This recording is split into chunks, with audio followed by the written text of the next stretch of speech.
বাংলাদেশ বিমান বাহিনীর পুরনো F-7 যুদ্ধ বিমান বদলে ভারতের তৈরি তেজস লাইট কমব্যাট এয়ারক্রাফট বা LCA কেনার প্রস্তাব একসময় জোরালোভাবে দিয়েছিল নয়াদিল্লি। শুধু ভারত সরকারই নয়, নির্মাতা প্রতিষ্ঠান হিন্দুস্তান অ্যারোনটিক্স লিমিটেডও দীর্ঘদিন ধরে ঢাকাকে সম্ভাব্য ক্রেতা হিসেবে বিবেচনা করেছিল। কিন্তু সেই প্রস্তাব শেষ পর্যন্ত বাংলাদেশ গ্রহণ করেনি, বরং বিমান বাহিনীর অগ্রাধিকারে চীনা পাকিস্তানি যৌথ উদ্যোগে তৈরি JF-17 থান্ডারের দিকেই বাংলাদেশের আগ্রহ বাড়তে থাকে এবং বর্তমানে সেই প্ল্যাটফর্মই আলোচনার কেন্দ্রে রয়েছে। ভারতের দৃষ্টিতে বাংলাদেশ ছিল তেজসের সম্ভাব্য প্রথম দিকের রপ্তানি বাজারগুলোর একটি, কারণ বাংলাদেশ বিমান বাহিনীর বহরে থাকা চীনা F-7 সিরিজের যুদ্ধ বিমানগুলো কয়েক দশক ধরে ব্যবহৃত হওয়ায় সেগুলোর পরিবর্তে নতুন প্ল্যাটফর্ম খোঁজার প্রয়োজনীয়তা তৈরি হয়েছিল।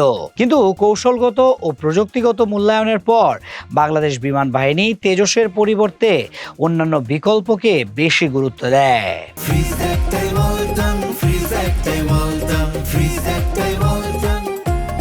কারিগরি দিক থেকে তেজস Mk-1A এবং JF-17 ব্লক 3 উভয়ই আধুনিক মাল্টিরোল যুদ্ধ বিমান হলেও তাদের নকশা ও দর্শনে উল্লেখযোগ্য পার্থক্য রয়েছে। তেজসকে ভারত 4.5 প্রজন্মের যুদ্ধ বিমান হিসেবে উপস্থাপন করে।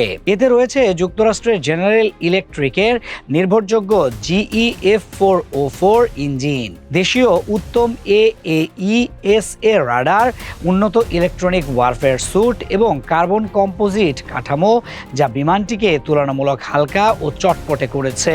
অন্যদিকে JF-17 ব্লক 3 ব্যবহার করে চীনা KLJ-7A AESA রাডার এবং রাশিয়ান RD-93 ইঞ্জিন।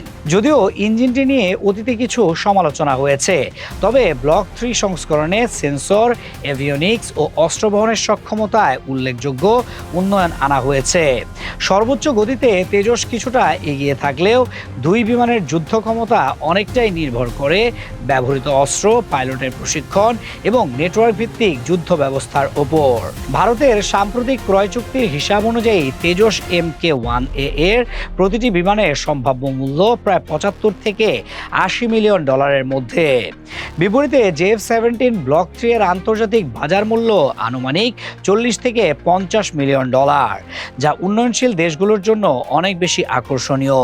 ইতোমধ্যে নাইজেরিয়া ও মিয়ানমারের মতো দেশ এই বিমান সংগ্রহ করেছে। অন্যদিকে ভারত বহু বছর ধরে মালয়েশিয়া, আর্জেন্টিনা ও মিশরের মতো দেশের কাছে তেজস রপ্তানির চেষ্টা চালালেও এখন পর্যন্ত বড় কোনো আন্তর্জাতিক অর্ডার পায়নি। ফলে ভারতের যুদ্ধ বিমানকে না বলে চীন ও পাকিস্তানের JF-17কে বেছে নেয়াই যেন বলে দিচ্ছে বাংলাদেশ আর ভারতের লস প্রজেক্টে পা দিচ্ছে না।